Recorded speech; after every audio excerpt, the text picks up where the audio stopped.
Bismillahirrahmanirrahim. Assalamualaikum warahmatullahi wabarakatuh. Alhamdulillahilladzi arsala rasulahu bil huda wa dinil haq liyudhhirahu ala dini kullihi wa kafa billahi syahida. Asyhadu an la ilaha illallah wahdahu la syarikalah wa asyhadu anna Muhammadan abduhu wa rasuluh.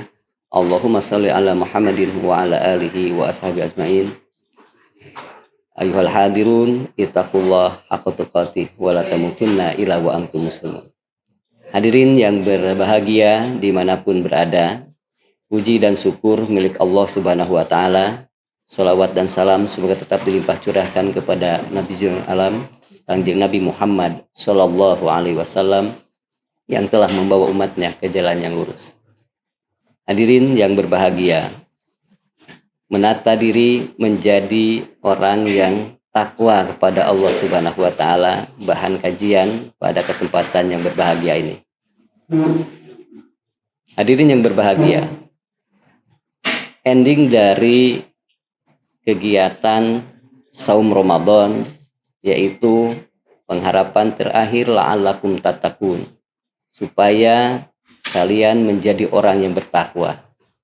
Maka dari sini kita harus betul-betul memanfaatkan momen ini yang datangnya tentunya 1 tahun 1 kali. Ketika kesempatan ini tidak dimanfaatkan dengan maksimal, maka akan rugilah. Maka pada kesempatan ini menata diri menuju orang yang bertakwa akan dibahas pada kesempatan kali ini. Hadirin yang berbahagia, tentunya paling tidak ada 4 yang harus diperhatikan oleh kita. Yang pertama adalah merasa kehadiran Allah Subhanahu wa Ta'ala. Kenapa demikian? Karena memang bahwa Allah Subhanahu wa Ta'ala senantiasa mengawasi apa yang kita lakukan, baik secara fisik, perilaku maupun secara non fisik, yang barangkali bisikan-bisikan hati yang kita lakukan. Hadirin yang berbahagia, maka yang pertama ini kita perhatikan bahwa merasa kehadiran Allah Subhanahu wa Ta'ala. Kita harus menjadi catatan penting buat kita. Ketika ada sebuah pertanyaan dalam hadis yang banyak sekali, yang sangat panjang, mulai tanya tentang iman, tentang Islam.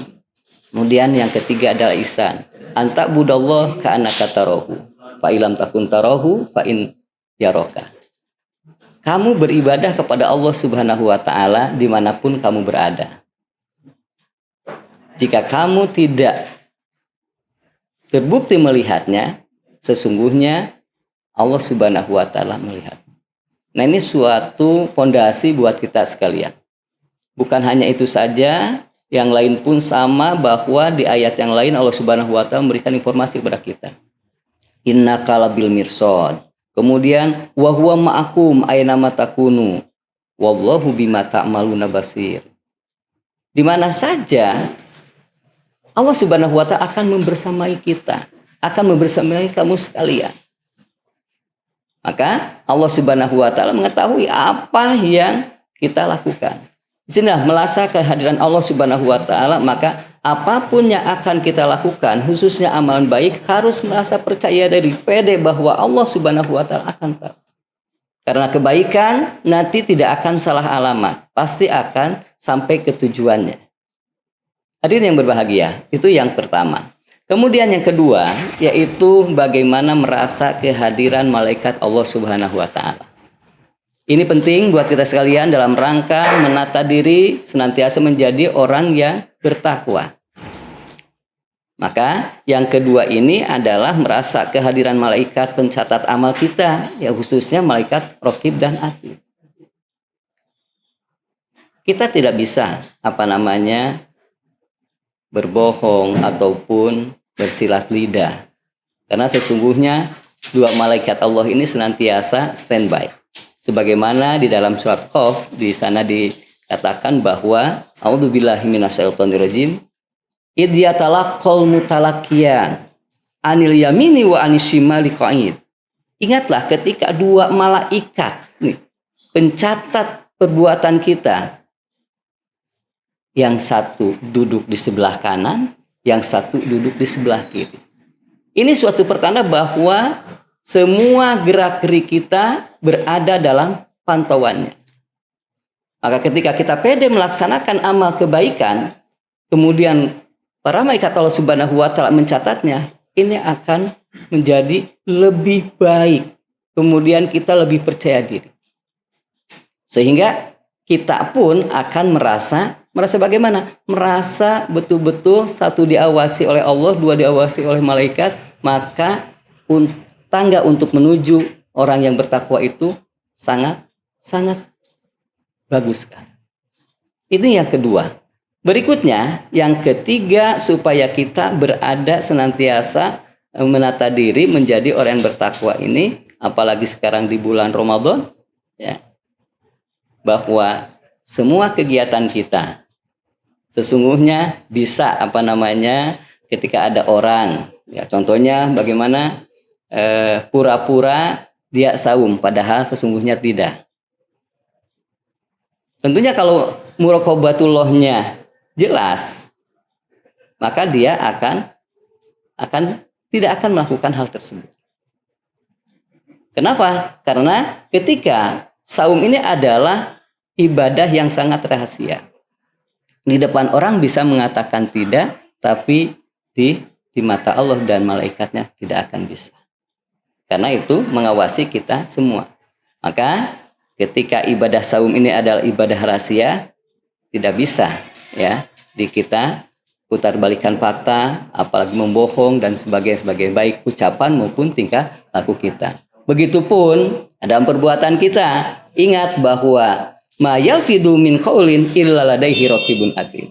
Bukan hanya sekedar perbuatan kita, bahkan ucapan kita pun akan diperhatikan. Hadirin yang berbahagia, ya, 2 poin ya awal yang sangat penting jadi pondasi kita senantiasa menata diri untuk menuju orang yang bertakwa. Hadirin yang berbahagia, berikutnya adalah yang ketiga adalah supaya kita senantiasa berada dalam kehati-hatian, alias kita akan menjadi orang yang bertakwa itu. Yang ketiga adalah ingat kematian. Sebagaimana dalam surat Al-Imran dikatakan bahwa a'udzubillahi minasyaitonir rajim, kullu nafsin dha'iqatul maut. Bahwa setiap jiwa yang bernyawa itu pasti akan mengalami kematian. Nah, berarti dengan itu kita tidak bisa serta-merta berbuat apa saja. Apalagi kita mengatakan bahwa lah mati masih sekali, iya, tidak bisa. Meskipun mati sekali berarti harus mati yang berarti. Wala tamutunna illa wa antum muslimun. Bukankah ayat tersebut sebelumnya kita diperintahkan untuk berhati-hati, untuk bertakwa, berjaga-jaga diri. Wala tamutunna illa wa antum muslimun.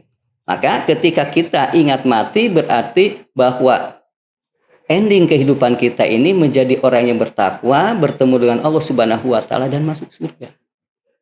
Maka ingatlah kematian. Bahwa semua yang punya nafas, yang berjiwa akan meninggalkan dunia yang fana ini. Hadirin yang berbahagia. Maka itu yang ketiga. Adapun yang keempat, yang terakhir adalah bagaimanakah kita dalam menata diri menuju orang yang bertakwa. Tentunya yang keempat ini kita harus mengingat janji dan ancaman Allah Subhanahu wa taala. Kenapa demikian? Ya, banyak ayat Allah Subhanahu wa taala ya di dalamnya ada isinya janji dan ancaman buat kita sekalian. Seperti halnya dalam surat Ibrahim. Ya. La in syakartum la azidannakum. Jika kalian bersyukur, ya, maka la azidannakum, sungguh aku Allah Subhanahu wa taala akan menambahnya. Itu kan janji dari Allah Subhanahu wa taala. Pasti akan dipenuhi. Tapi sebaliknya ancamannya wala in kafartum inna adzabi lasyadid. Sebaliknya ketika ya kalian kufur nikmat, tidak bersyukur pada Allah Subhanahu wa taala, sesungguhnya adab Allah Subhanahu wa taala sangatlah pedih. Ada juga di ayat-ayat lain ya juga menerangkan bahwa wa ammal ladzina amanu wa amilus solihat wa yuwaffihim ujurahum wallahu la yuhibbudz dzalimin. Jadi sementara itu orang-orang yang beriman dan beramal soleh akan dia berikan pahala mereka dengan sempurna. Catatannya Allah tidak menyukai orang-orang dolim. Maka ketika kita berbuat baik, Allah Subhanahu wa taala akan memperhatikan kita dan menyukai kita. Tapi juga sebaliknya bahwa ancaman Allah Subhanahu wa taala, Allah tidak menyukai orang-orang yang zalim. Hadirin yang berbahagia, 4 perkara ini insya Allah akan menghantarkan kita menuju orang yang bertakwa. Maka kualitas saum kita, kualitas kehidupan kita, supaya ketika la'allakum tatakun, kalian menjadi orang-orang yang bertakwa ini dapat kita raih. Ya. Karena apa? Catatan penting buat kita bahwa la'alla itu harfu taroji, yumkinu imkanu. Ya, yang pasti mungkin akan terjadinya. Ya, beda dengan kata tamani. Ya, kalau ini taroji, kalau tamani itu adalah berandai-andai, ingin ku memeluk bulan, sampai kapanpun tidak akan sampai. Tapi kalau ini la'allakum tatakun, pasti harapan ini akan terwujud ketika kita melakukan yang terbaik, khususnya tadi yang 4 perkara tersebut. Merasa kehadiran Allah Subhanahu wa taala, merasa kehadiran 2 malaikat Allah Subhanahu wa taala, ingat mati, kemudian dan ingat akan janji serta ancaman Allah Subhanahu wa taala. Insya Allah kualitas takwa dalam hidup kita akan kita raih. Demikian yang bisa saya sampaikan, semoga bermanfaat. Allah Subhanahu wa taala semoga membimbing kita dalam keadaan bagaimanapun, sehingga wa huwa ma'akum aina ma takunu. Dan ingat, Allah Subhanahu wa taala akan beserta kalian di mana kalian berada, tentunya ketika kita senantiasa berada dalam kebaikan. Demikian, terima kasih. Subhanaka Allahumma bihamdika asyhadu alla ilaha illa anta astaghfiruka wa atubu ilaik. Billahi fisbil haq. Wassalamualaikum warahmatullahi wabarakatuh.